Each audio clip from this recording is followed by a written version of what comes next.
పల్నాడు జిల్లా Chettinad cement factory వల్ల తమను ఆదుకోవాలంటూ రైతులు కోరుతున్నారు.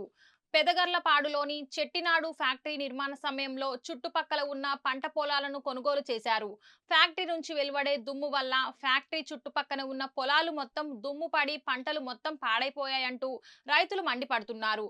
ఫ్యాక్టరీ పక్కనే ఉన్న తక్కెళ్లపాడు గ్రామస్తులకు చెందిన సుమారు 1500 ఎకరాల పంట దుమ్ము పడి రైతులకు తీవ్ర నష్టాన్ని మిగిల్చింది. మరోసారి ఫ్యాక్టరీ బ్లాస్టింగ్ వల్ల చుట్టుపక్కల ఉన్న ఇళ్లు మొత్తం బీటలు వారి ప్రమాదకర స్థితికి మారాయి. చెట్టినాడు సిమెంట్ ఫ్యాక్టరీ వల్ల తీవ్రంగా నష్టపోతున్నామని, ఒక్కో ఎకరాకు 3 లక్షల పెట్టుబడి పెట్టి పంటలు పండిస్తే నేడు ఈ మిర్చి పంట కూలీలకు కూడా సరిపోవటం లేదని ఆరోపిస్తున్నారు. ప్రభుత్వం తమకు న్యాయం చేయాలని, ఫ్యాక్టరీ నుంచి వచ్చే దుమ్ము పొలాలపైకి రాకుండా చూడాలని రైతులు కోరుతున్నారు. నా పేరు బండి శ్రీనివాసరావు, దాచేపల్లి మండలం తెక్కల్లపాడు. చెట్టినాడు ఫ్యాక్టరీ వాళ్ళు పొలం ఫస్ట్లో కొనేటప్పుడు మేము జాబులు ఇస్తాము, మేము హామీ ఇస్తాము, మేము దత్తత తీసుకుంటాము అని వాళ్ళు మాకు జనాన్ని నమ్మించి పొలం తీసుకున్నారు.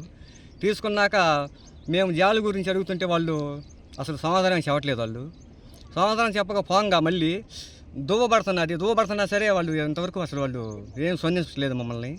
మీకు ఎవరు అమ్మలేదుగా, మిరగాయలు ఉన్నాయి, మిరగాయలు ఇవాళ దువ్వబడి కనీసం 5,000 కూడా ఇట్లా కాయలు ఇవాళ. కనీసం అసలు రైతులు ఇక్కడ మొత్తం అన్యాయం అయిపోతున్నారు. మేము మిర్చి కోయటానికి నేను కూలోళ్ళ కాడికి వెళ్తే కూలోళ్ళు మొన్న వచ్చారు. మేము రామయ్య దువ్వలో మేము కోయలేము, ఈ దువ్వలో మేము మాకు ఎలర్జీ కూడా వస్తున్నది కాబట్టి మేము రామని ఇవాళ కూలోళ్ళు కూడా రాలేదు. ఇవాళ మళ్ళీ బతిలాడితే నిన్న 40 మంది వచ్చిన వాళ్ళు ఇవాళ 20 మందే వచ్చారు. ఈ కూలోళ్ళు కూడా రావట్లేదు మాకు. మేము దయచేసి ఎమ్మెల్యే గారు దీన్ని చొరవ తీసుకొని ఎమ్మెల్యే గారితో మాకు దీన్ని పరిష్కరించాల్సిందిగా మేము కోరుతున్నాము. మాది ఫ్యాక్టరీ కాడ పొలం చుట్టూ ఉంది, 3 ఎకరాలు అమ్మి ఉన్న 3 ఎకరాలు ఉంది. దోవబడి దేనికైనా పనికి రాకుండా పోతాను పొలం. మిరగాల కూలీలను తీసుకొచ్చుకుంటే సగం కోసి మేము ఎగదింగిపోతారు. మేము పోయామని 400 కూలి ఇచ్చినా రామంటారు.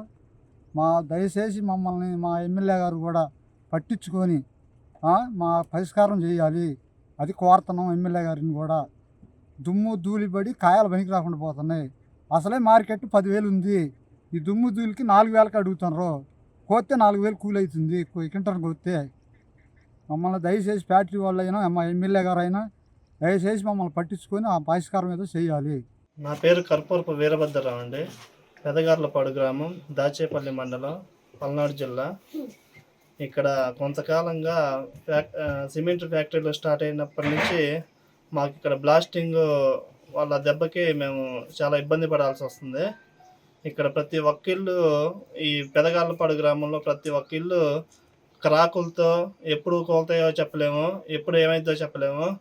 ప్రజలందరూ పొలాలు పోయి పొలాల్లో కూలి పనులు చేసుకునే వాళ్ళం. మేమందరం పగుల టైంలో పసిపిల్లలు కానీ ముసలోళ్ళు కానీ ఇళ్లలో ఉంటే ఎప్పుడు ఏం జరిగిద్దో చెప్పలేము, అర్ధరాత్రి ఏం జరిగిద్దో చెప్పలేము. ఆ బ్లాస్టింగ్ చేసినప్పుడల్లా ఇక్కడ ఒక భూకంపం వచ్చినట్టుగా మాకు ఒక భయంగా ఎప్పుడు ఏది సడన్గా మీద పడిద్దో అనేది చాలా భయంగా ఉంది. మేము ఎన్నోసార్లు ఫ్యాక్టరీల దగ్గరకు పోయి ధర్నాలు చేసి వాళ్ళ పెద్దోళ్ళతో మాట్లాడినా కానీ మాకు పరిస్థితి ఎవరు ఆలకించడం లేరు.